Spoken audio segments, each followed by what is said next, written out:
Okay, so this is, well, like our fourth video now on this? Okay.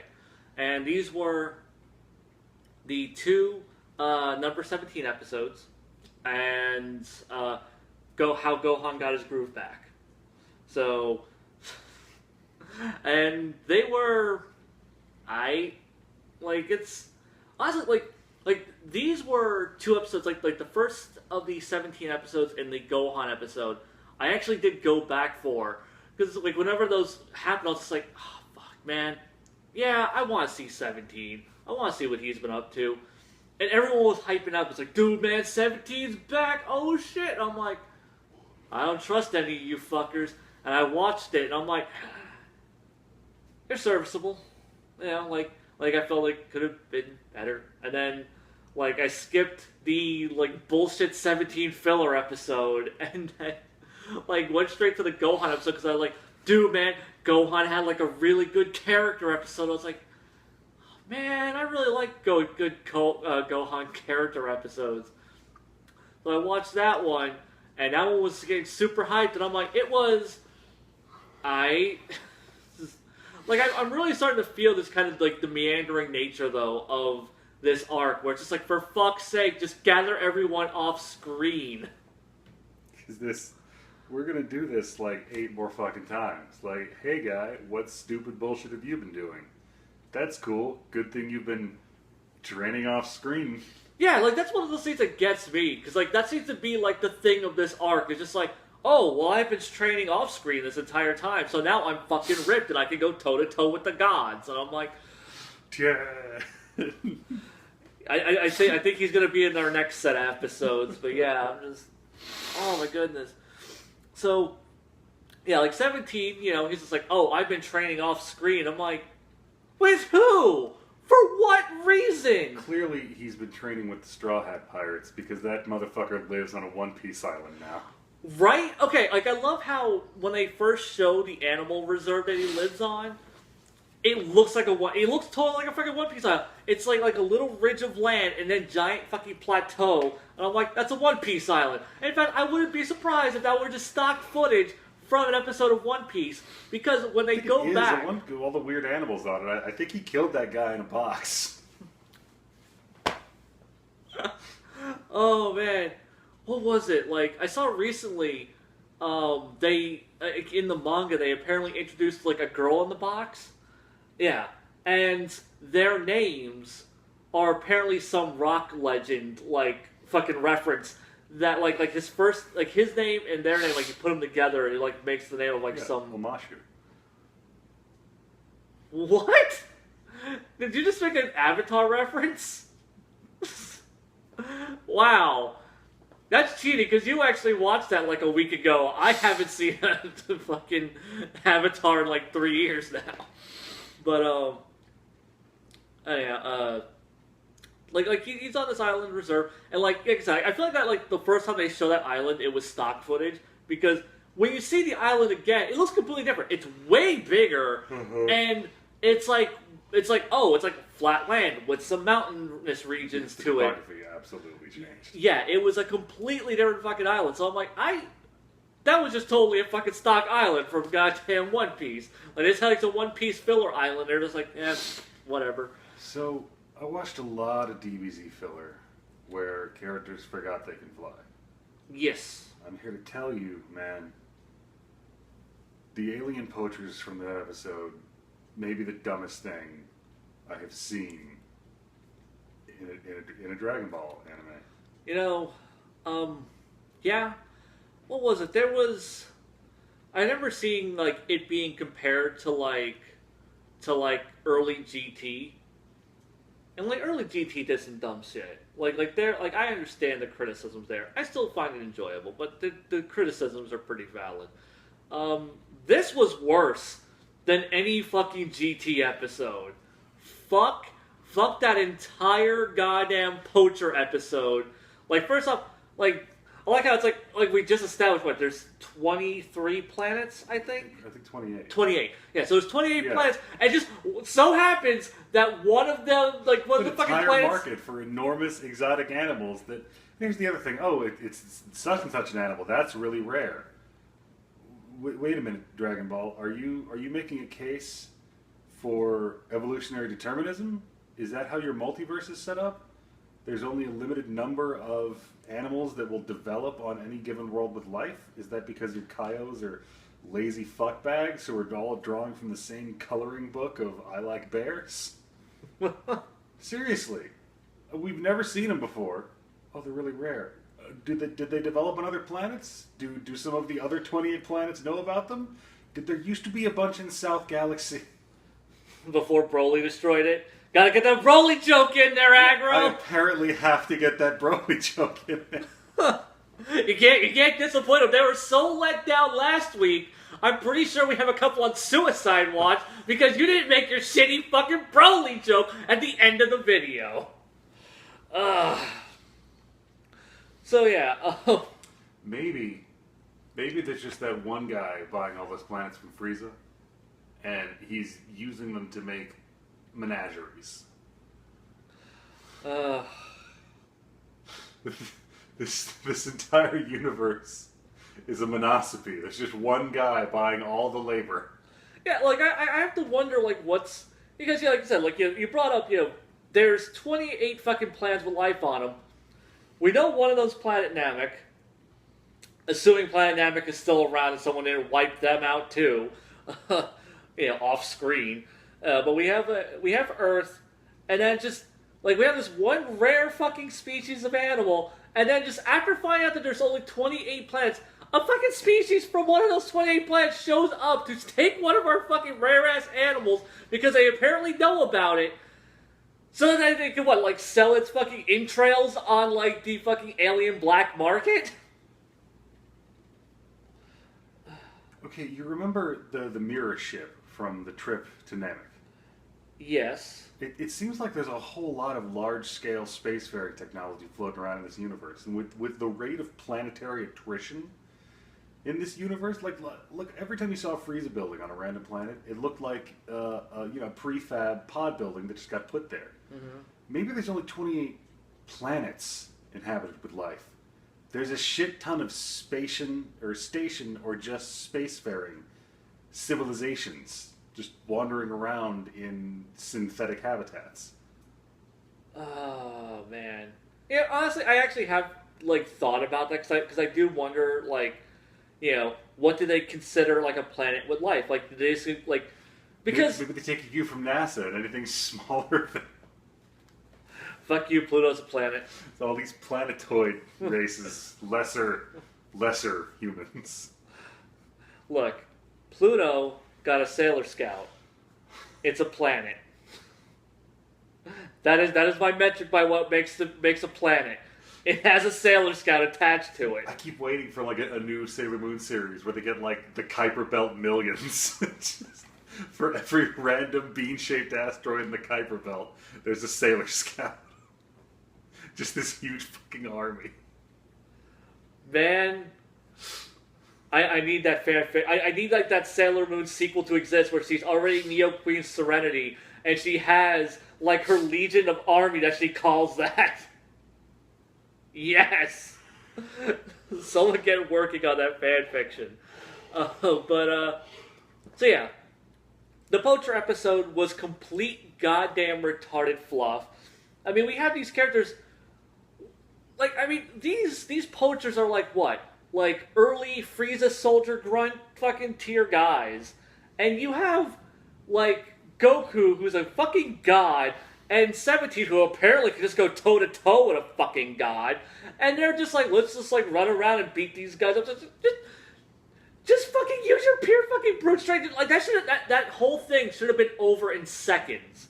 But no, we had to get a fucking full episode... Right?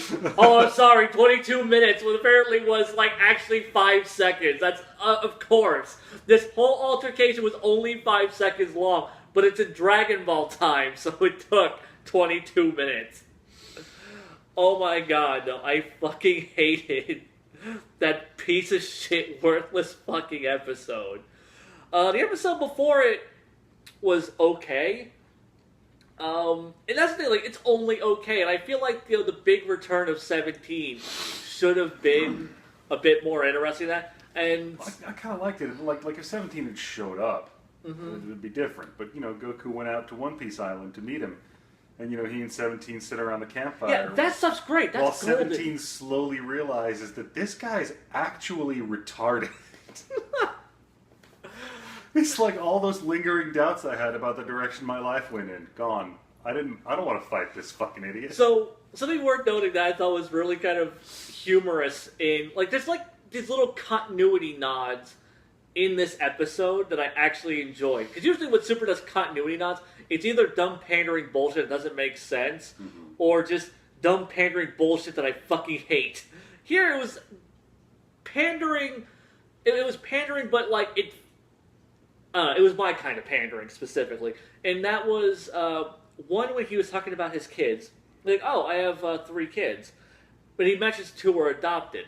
That comes from a Toriyama interview where Toriyama said that he has 2 adopted children. So I was like, oh, cool. They actually, that's one of the things that Super does every so often is that they'll take the bullshit that Toriyama spouts in interviews and goes, well, that's canon now. Shit that Toriyama will never remember 5 minutes after. That's the challenge, man. But they had just kind of that happened. Also, another one was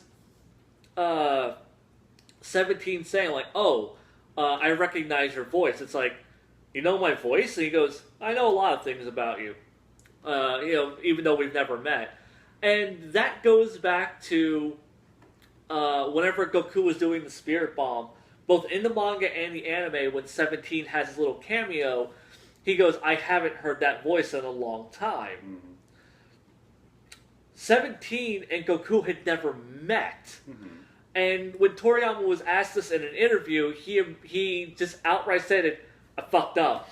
That was a complete plot hole. Toriyama, he's a robot, it's fine. Yeah, no, Toriyama could have, all the things Toriyama has bullshitted his way through in interviews, that was the one time where he just fucking admits, I fucked up. He actually admitted that line was supposed to go to lunch, but then he decided to swap lunch out with 17 at the last second. I don't know why, because lunch never shows up in the manga again.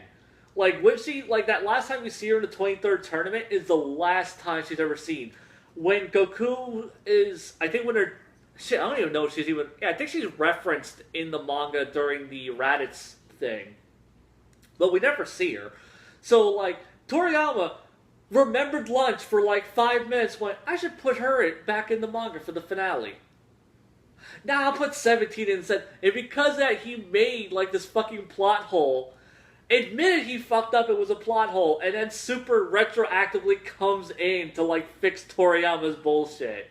And it's a nice little, continuity fix that I appreciate. It's these little things. It's the little things that count for me. It's just oh, you did this thing. I, as a long-term fan of this franchise, really appreciate the little bit of effort that you put into this. Thank you for not fucking that up. So I just thought of something terrible. Speaking of Dragon Ball characters that are still hanging around. Yeah. Ader's still alive, right? Yes. Yeah, up through the Buu saga? Yes. So when Buu does that attack that kills all the humans, is it just all the androids left? Did Ader have to wander through a village of the dead? Wondering why only he was spared? Was 17 at home when that attack hit?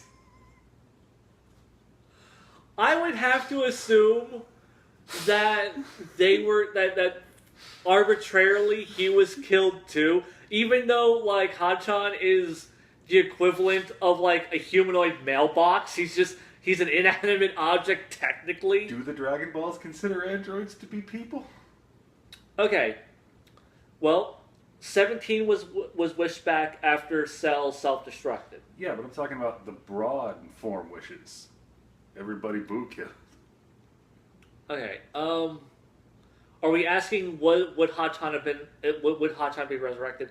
Well, according to, if we want to start bringing in outside, main continuity sources, Hachan does die in, the Path to Ultimate Power, the Dragon Ball 10th Anniversary movie. where they redid the Red Ribbon Army arc. He dies in that, and Goku does resurrect him with the Dragon Balls, like bring him back to life. So, well, yeah, that's clearly possible. But I can bring back a table with the Dragon Balls. But will my table come back if I ask the dragon to resurrect everybody Frieza killed? If Frieza kicked my table in half. So either he lived through a grueling nightmare scenario, or he's still dead. Well, he would have to be alive because he's alive in... Oh, wait, never mind. Shit. I was going to say, he's alive in Trunks' timeline. No, Trunks' timeline is sent before that. I almost said something really stupid. So never mind. Maybe he's only alive in the Trunks timeline, which is now obliterated. The last hotshot in the multiverse, and fucking Zamas had to kill him. That piece of shit. Well, maybe Zamas didn't consider him human, so he left him alone. And yeah, but Zeno didn't give a shit. Zeno just... Zeno, you fucking monster. What did Hotshot ever do to you, you piece of shit? That's what makes future Zeno so weird seeming. He's tainted by that evil. Oh my god. It's kind of weird that we have two fucking Zenos with, just different life experiences. And their life experiences are pretty much identical up until the point to where one wiped out an entire future and the other one got to see a bitchin' tournament where Goku did cool shit and Zeno went, tournaments are cool, I want to make a tournament. Yeah, they don't seem to share memory. So. Yeah, no, because they're independent beings. But yeah, you mentioned at the beginning of this year, just everyone's training off screen. I want to see, I really wish 17 had been invited to Bulma's birthday when Beer shows up. Could you imagine the alternate universe take where 17 shows up to that birthday party and he's just like, I've come looking for the Super Saiyan God. And everyone's getting raffle stomped. And then 17 stomps a mud hole in Beer's ass and he goes, what the fuck is this shit? Why is he going toe-to-toe with the gods? I have been training on Rare Animal Island. It's just such bullshit. Because Dragon Ball has had this bullshit power creep thing going on for so long, where Goku had just... He had just passed everybody because he had that pure Aryan warrior race bullshit going on where he was just better than everyone else. And now all of a sudden just everyone's just catching up. And you remember when I had that bullshit theory about how the amount of power wielded by Saiyans in the universe is constant? Do you want to explain it to them?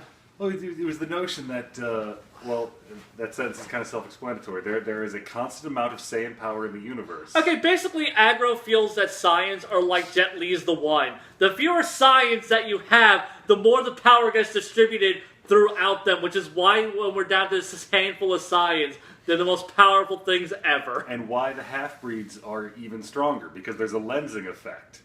That power coefficient was never meant to happen with a mixed breed child. They didn't figure Saiyans would, be in for that kind of thing. So maybe with their kinky human sex. It's clear in DBZ you can give someone else your energy. So that makes it a fluid concept. So maybe in this universe we lost all these fucking planets. We have such a low mortal level, that's why all of our mortals are so fucking strong. But it doesn't happen to the gods. They have a completely different key system. So the more we concentrate, that's how fucking Trunks was able to beat Smiles.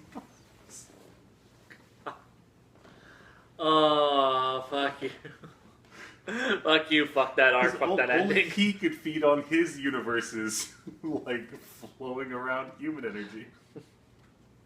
He gathered the hope of, the 5 people left on the planet and created a spirit bomb sword. Oh, God, it was so dumb. So yeah, fucking 17 though, just going toe-to-toe with Blue is ridiculous. That is, because by this point, because a lot of people will be like, oh, well, Frieza got super strong. It's but we've established, one of the things that Resurrection F did right was establishing Frieza never trained a day. He was just this freak anomaly that is ridiculously OP. He just can do that. When you start just applying that to everybody, Like, it's just one of those things, like, if everyone's a prodigy, no one's a prodigy. And it's getting to the point now where the Saiyan warrior race is kind of the weakest, least impressive race, because now, even with their ridiculous chain of transformations, their Zenkai boost, and now their ability to reach true enlightenment, to reach godhood, humans, considered one of the weakest races, are now catching up to them. And it's just like, oh, well, this one's a cyborg, though. It's just like, he's still just a fucking human. Like, yeah, like, I mean, he's amplifying the human parts of his body, you know, like his own, I'm assuming, natural ki that his organic bits would produce. And then on top of that, he has his, you know, artificial human power. But the mere fact that he is just going toe-to-toe with the fucking blue form is ridiculous. Oh my god, and I have a feeling that isn't going to be the end for this arc with that shit happening.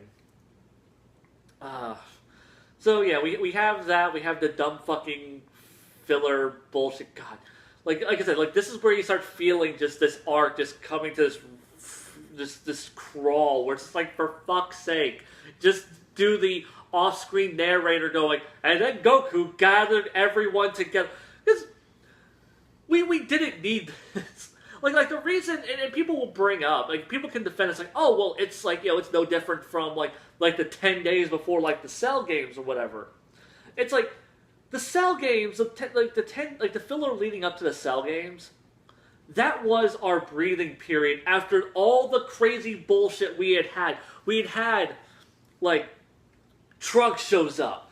Oh shit, there's gonna be these androids. Training period. The androids. More androids. Fuck this bug guy. Fuck, this bug guy ate one of the androids. Fuck, this bug guy ate another android. Oh shit, things are crazy, man. He's gonna have a tournament? Fuck. Alright, and everyone just starts training, and everyone's preparing, and Goku's just kind of dicking around having picnics and collecting Dragon Balls.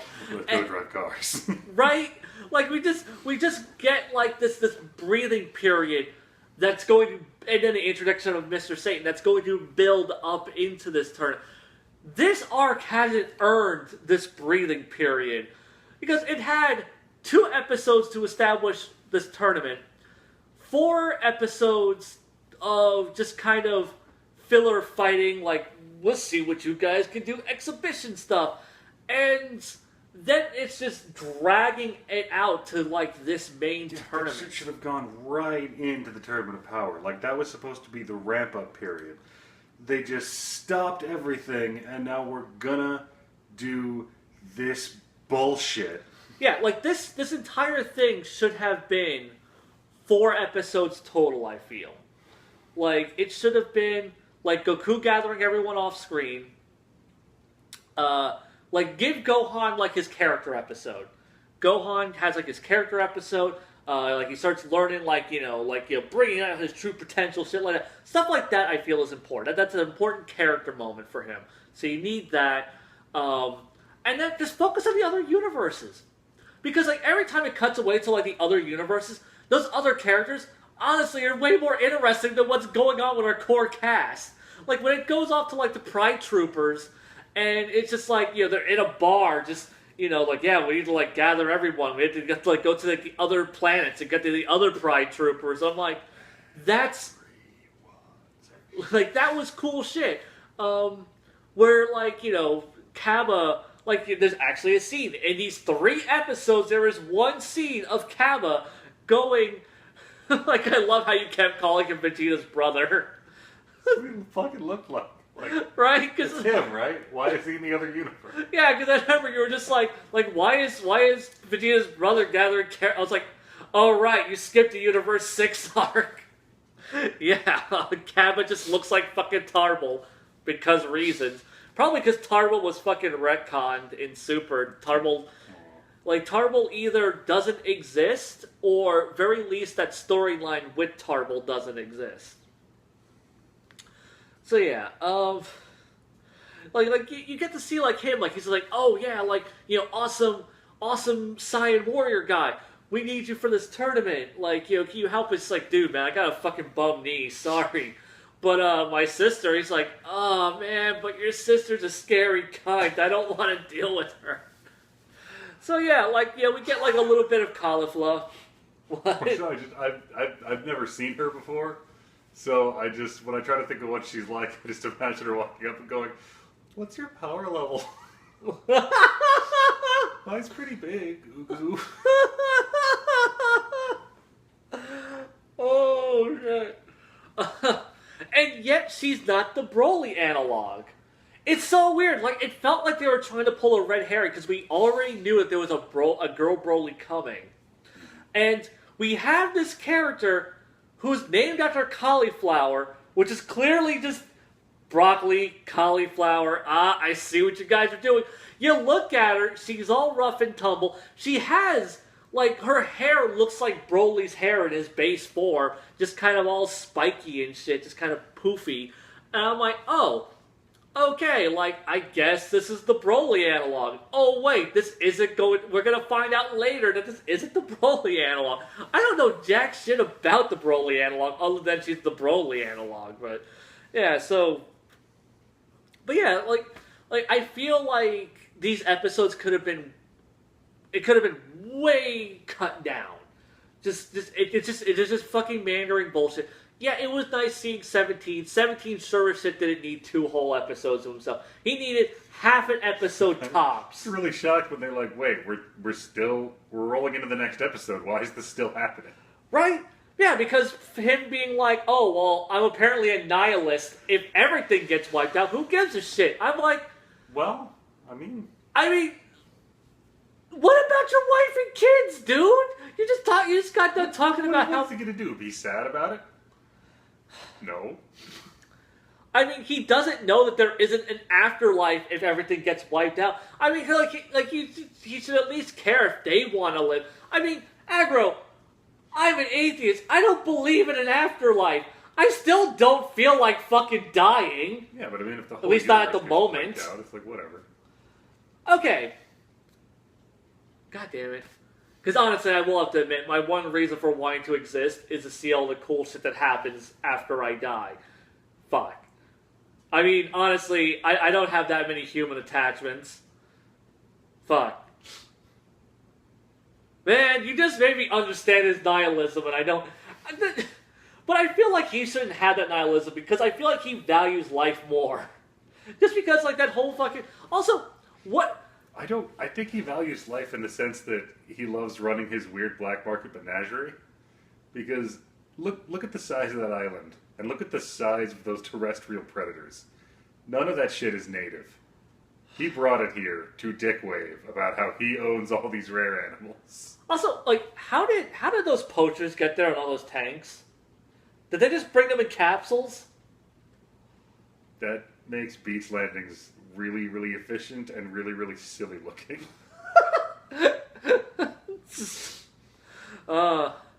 It's just weird though. You would think like the poachers, after one day of dealing with this ridiculous god man, Robo guy, just kicking their ass, it's like, okay, that guy just wrecked 47 tanks. Do we really... Like, because you have to think, at some point, there's like cost inefficiency. There's one fucking Minotaurus, and he just wrecked like 47 tanks. I'm pretty sure no matter how much that Minotaurus horn cost, it's not going to equate to how many fucking tanks this Robo-Man has been destroying for God knows how long. Maybe they were really shitty tanks. Like maybe that's how they got into the island. They sailed the tanks to the island. They're made of balsa wood and butterfly dreams. Honestly, when you said they're really shitty tanks, I was really expecting you to make like a D&D reference, a WoW reference. I really thought you were going to get like really meta and really weird, and I was going to groan. I was going to be, you made a fucking shitty pun. But no, you actually disappointed me by not making the shitty pun that would have disappointed. Zeon, it's always a very pertinent concern. Is the tank shitty? You should always be asking yourself that question. Whether you're putting it in a parade, or you're using it as a display piece, or you're invading northern France, check to see if your tanks are shitty. So, Gohan got an episode all to himself. Yes, I consider it Piccolo's episode. Yeah, right? Piccolo gets, like, the coolest scene. Because he's Piccolo. I love Piccolo just doing, like, his stretchy arm shit and, like, just really just showing up Gohan. Like, I love his whole thing of, like, that entire episode warrants its existence. Like, we are going to train. We have 2 Senzu beans. We are going to fight until we can't fight anymore, and we're not having these fucking Senzu until after we can no longer fucking move. Which is like the most alpha beast shit ever. I do love how the show acknowledges that Gohan's, like, cool Gohan, early Gohan, was this constant, never-ending pain train ride of terror, trauma, and absolute moral danger. And it stretched him out into Gohan Unstoppable right at the end. And then he started to kind of get over it, or at least mask it under his insane superhero tendencies.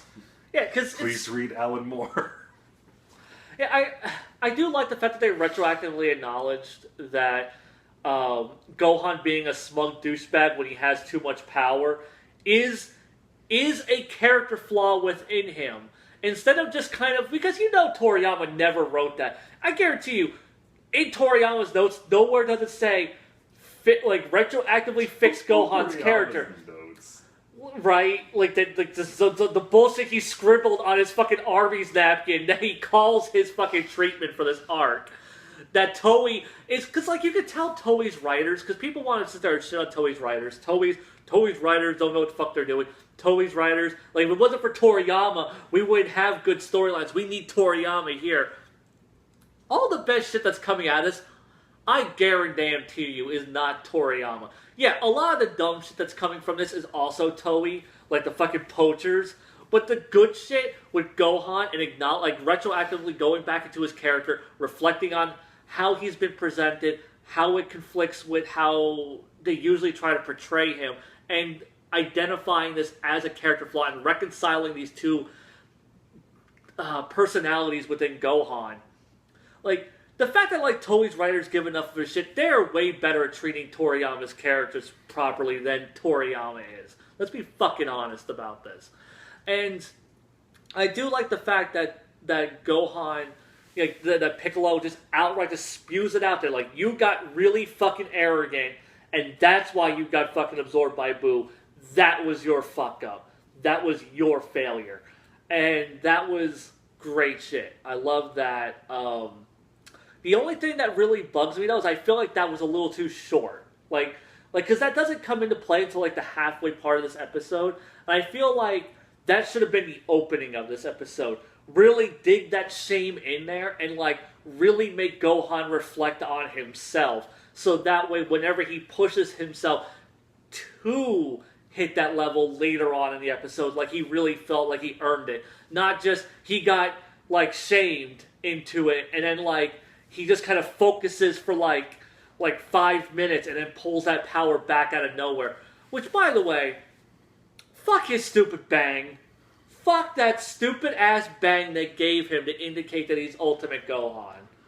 Because the reason he had a bang in the Boo arc was because he had a bang normally.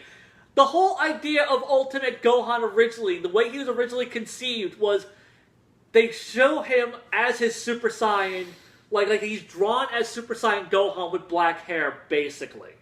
You know, because Gohan's hair doesn't really change between Super Saiyan, but his eyes change. The eyes are like the key, like it's the windows to the soul, man. It is like, you know, it is the window to Ultimate Gohan. You look at the eyes, and that's how you know it's Ultimate Gohan. You know, whenever his eyes are fully outlined and they're connecting to his eyebrows, he has that scowled expression. Even when he's happy, he has the scowled expression. You know, that is Ultimate Gohan. Battle of Gods got that shit right. You know, he had the regular eyes, and he goes ultimate to fight Beers, gets his ass kicked. But, you know, he had the scowled expression throughout the rest of that movie to indicate that he was Ultimate Gohan.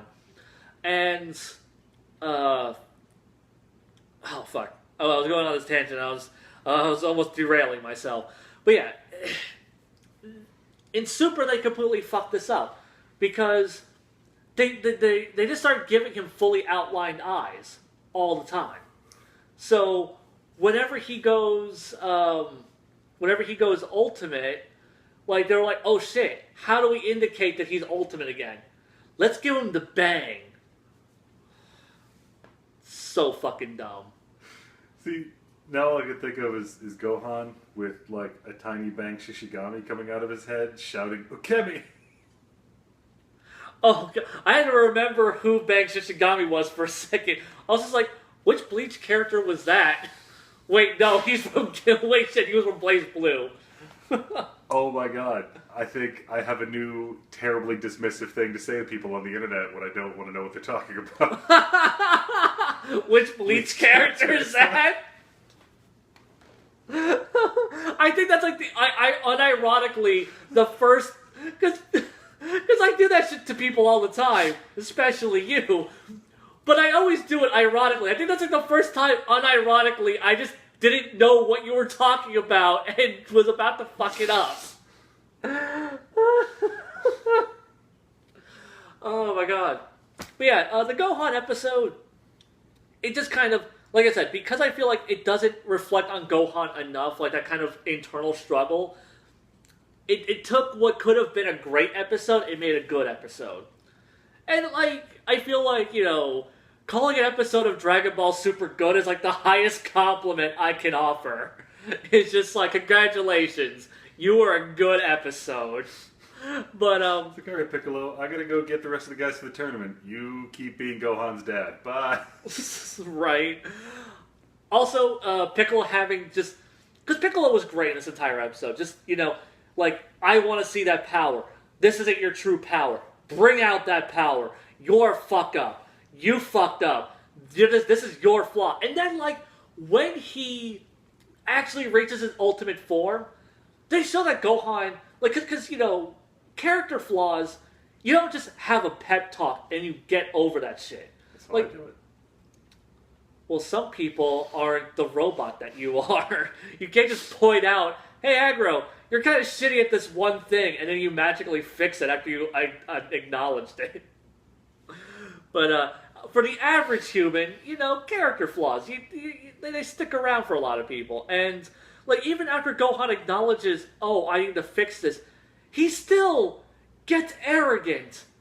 Thinks he has one up on Piccolo, and then Piccolo takes his severed arm and blasts him in the back, and he's just like, there, kiddo. You'll get there eventually, as Gohan's limp body just resting on Piccolo's shoulders. Ow.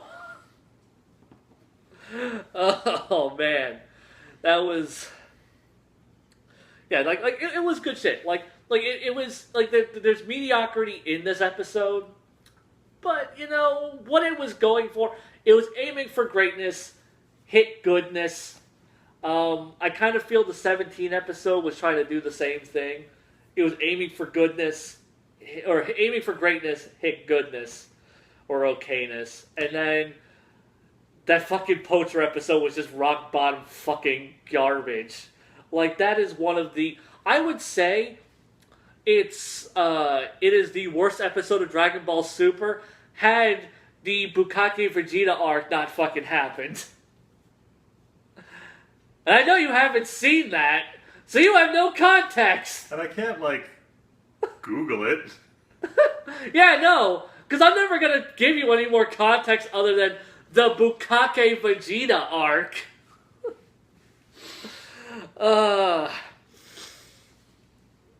Something about Broly. I don't know. He would have been great in Bleach. Broly? Yeah. Bio Broly totally have been like... I mean... Just put a big white mask on Bio Broly, and he's a Menos Grande. Well, I mean, I would say, you know, he has a hole in his chest, so you give him half a mask and he's already in a Ron car. Now I'm just sad. Well, Iran cars make everybody sad, because that was the downfall of Bleach. Fuck you, Bleach stopped, like, Bleach ends at the Seirei arc. That is it. Bleach, like the Seirei, like, man, like, Bleach is kind of like the Matrix. Like, man, I really wish they had made more of those. Then, like, you know, Bleach, it's like, man, I really wish they had made more after the Seirei arc. But the Sayori arc was still a pretty solid conclusion. Really wish they'd follow up on the Minos Grande and what happened to Aizen thing. Too bad we'll never know. I assume he was, killed by Bio Broly. I would fucking read that. And that's how we're... There, you got your Broly joke at the end, you fuckers.